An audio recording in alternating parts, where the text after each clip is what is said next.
Alright! So what's up mga rides? So here we are again, Mike's Ride Life, and once again welcome to my channel. So at last mag-vlog na rin ulit tayo, but this time guys, so I will try to vlog using our own dialect. So may Ilonggo ko anay kay totally Ilonggo man dyan po ng puno sa atong Tagalog, no? Paano mo nasasabi na Ilonggo pala ako? How? Okay, so this time baka ito kami subong sa La Castellana. So dito kami may subong mga mixture, no? So shout out sa mga upod ko subong, si Melvin Sintones, so shout out kay Manusin, and also kay Bro Kibe, no? So shout out sila madua. So jutay lang kami kaya hindi available ng iba namon yung mga upod, yung mga usual kong upod sa ride, so hindi ito subong available, so kami lang anay.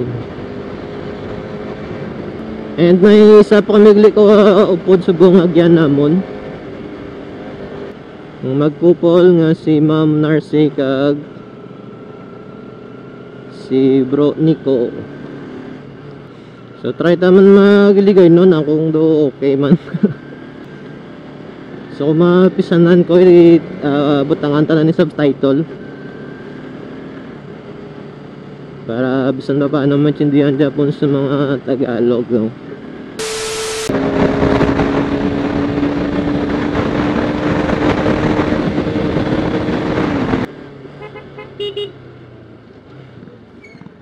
Tingnan mo.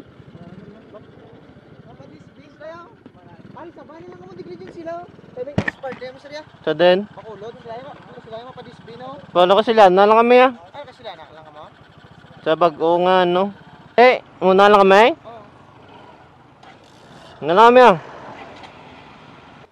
So, lato na rin naman subong sila ni Ma'am Narcy. Okay, so dito na kami na, nagyan naman si Ma'am Narcy at si Migniko. And we're on the way now to La Castellana. So the reason why nga kung permi kami di ka balik-balik sa La Castellana is because of course namin siya ride na, no? So kung kapangitao mo sa namin nga lugar nga ride dari sa Central Negros, siyempre nga lapit lang, hindi ko na kailangan magkadto pa sa DSB or sa Parula. So or La Castellana is the right place, no? And aside from that, so nami siya tambayan, nami ang lugar, so maka-relaxing sa lugar, no? Or sa pagod sa rason nga damo man may kakadto sa La Castellana is damo sa mga or damo na sang cafe subong dito sa babaw.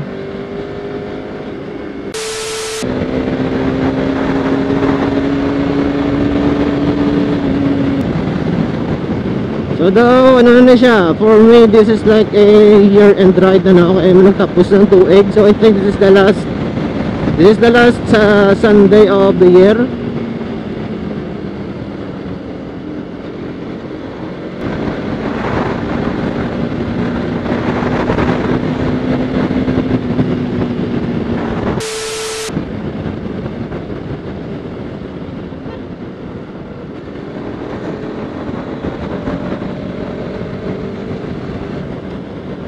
Alright, so kung makikita nyo guys, so napakalinaw ng Mount Canlaon ngayon. So, hindi siya natatakpan ng ulap, no? So kitang kita siya ngayon. And uy, Tagalog. Tagalog naman to.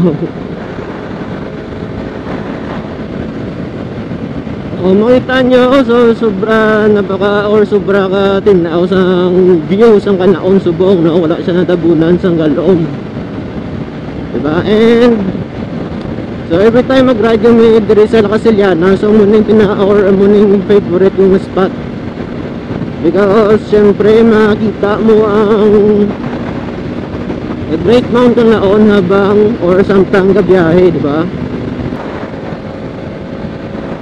Yan. May isang view. But focus na subong sa dalan kay pasulod na ta sa mga kurbada.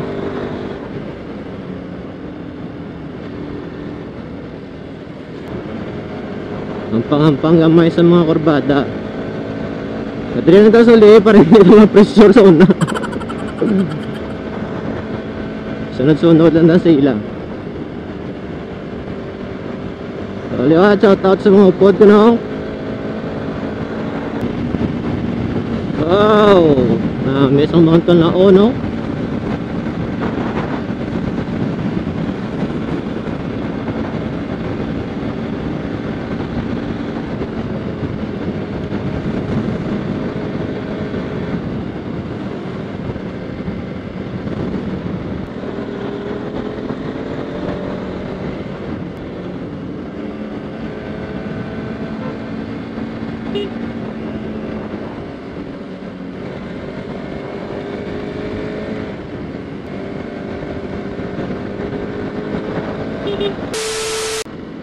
Lapit na lang tanaw. Muning namba ako nga kung one short ride lang napangita mo pero makalilingaw man. So dari ka makadto sa Lakasiliana. Yung man na kailangan magpa disbi or parula, diba?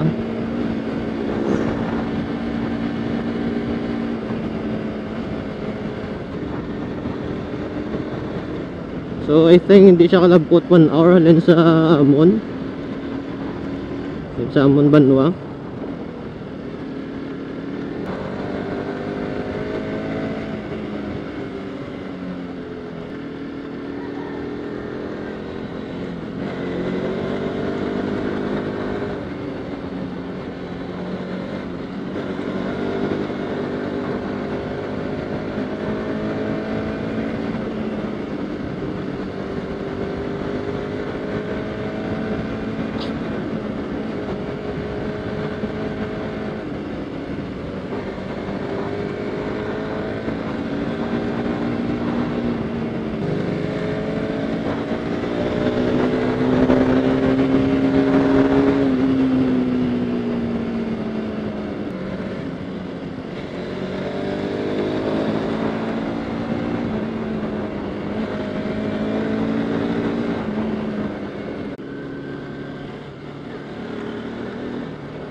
A few moments later.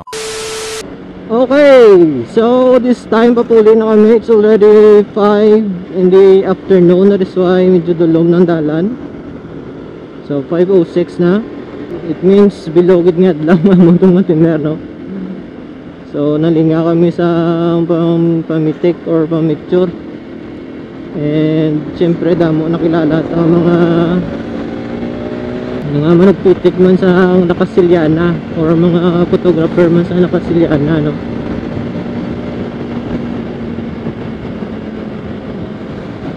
Sa mga pagkota naman yung mga agbiyan, mga new friends na naman.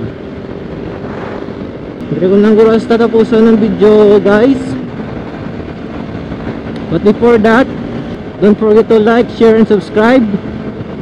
Pakiclick ka lang sa notification bell para updated ka mo sa mga upcoming videos na. And once again, this is Mike's Red Light signing out.